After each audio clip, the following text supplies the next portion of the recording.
নারী মাকে দেখে মা হওয়া শেখে, শাশুড়িকে দেখে শাশুড়ি হওয়া শেখে। কথাগুলো সবার জন্য নয়, এটা একটা বিশাল এক অংশ নারীদের জন্য। একটা মেয়ে অনেক স্বপ্ন নিয়ে শ্বশুরবাড়িতে পা রাখে। মেয়েটা নিজের বাবা মা ভাই বোন নিজের সকল সত্তা ত্যাগ করে আসে তার স্বামীর ঘরে। শুরু থেকেই কোনো মেয়ে শ্বশুরবাড়িতে এসে বেয়াদপি করে না। স্বামীসহ শ্বশুরবাড়ির সবার কাছে তার এতটুকুই চাওয়া থাকে, সবাই যেন তাকে একটু আদুরে গলায় কথা বলে, তার ছোট ছোট চেষ্টাকে অ্যাপ্রিসিয়েট করে। আর এই আশায় সে নিজেকে উজাড় করে সকলের জন্য খাবার বানায়, ঘর সাজায়, উৎসব পার্বণে নিজের পরিবার ছেড়ে তাদের সাথে সময় কাটায়। একটা সময় তাদেরকে বংশধর দিতে নিজের জীবন বাজি রাখে। নিজের নিজস্ব পরিবেশ ছেড়ে মেয়েটা একটা নতুন পরিবেশ নতুন পরিবারে আসে, খাপ খাইয়ে নিতে চেষ্টা করে। কিন্তু ছেলের পরিবার মেয়েটার এই চেষ্টাকে মূল্য দিতে জানে না। বেশিরভাগ পরিবার শুরু থেকেই বাড়ির বউটাকে ডমিনেট করতে শুরু করে। কাজে কথায় চলা ফেরায় উঠতে বসতে ভুল ধরতে শুরু করে। কিছু হলেই মেয়েটার বাড়ির লোক তুলে কথা শোনায়, অসম্মান করে।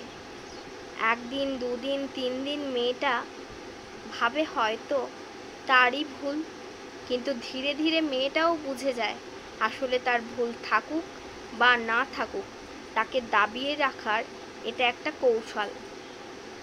একটা সময় এই কৌশল মেয়েটাও শিখে যায়। সে তার সকল চেষ্টা শেষ করে দেয়, শুরু করে প্রতিদ্বন্দ্বিতা। নীরবে আর কতই সহ্য করবে, শুরু করে প্রতি উত্তর। মেয়েটাও একসময় শ্বশুরবাড়িতে প্রতিবাদী কণ্ঠে কথা বলা শুরু করে। আর যেদিন সে মেয়েটা তার সরল মন ছেড়ে কঠিন হয়ে যায়, সেদিন ওই মানুষগুলোই তাকে বেয়াদব এর আখ্যা দেয়। আর কিছু ক্ষেত্রে মাঝে ভুক্তভোগী হয় ওই পরিবারের নিজের ছেলে। সে না পারে পরিবারকে ভুল বলতে, না পারে নিজের স্ত্রীর ভুল ধরতে। ফলাফল ছেলেটার বিবাহিত জীবন নষ্ট হয়।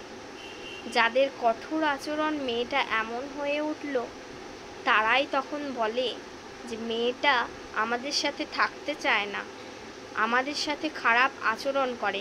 অথচ চিত্রটা অন্যরকম হতে পারত। মেয়েটাকে একটু আদুরেভাবে সবাই মিলে বুঝিয়ে রাখলে সংসারে পরিবেশটা কতই না সুন্দর হতো। একটা মেয়ে তার সব ছেড়ে আপনাদের কাছে এসেছে, তার জন্য সবাই মিলে একটু স্যাক্রিফাইস করে তাকে মানিয়ে নিতে সাহায্য করলে সেও আপনাদের মনের মতো হয়ে উঠবে। সব মেয়েরা বা সব পরিবার এক নয়, তবে অধিকাংশ ক্ষেত্রে সকল পরিবারে এই একই চিত্র। কথাগুলো শুধু ভুক্তভোগীদের জন্য। আসুন না আজ থেকে নিজেদের ভাবনাগুলোকে একটু একটু করে পরিবর্তন করি। আসলে কোনো মেয়ে বেয়াদব হয়ে শ্বশুরবাড়িতে আসে না, পরিবেশ পরিস্থিতি নিজেকে বেয়াদব করে তুলতে বাধ্য হয় অনেক সময়।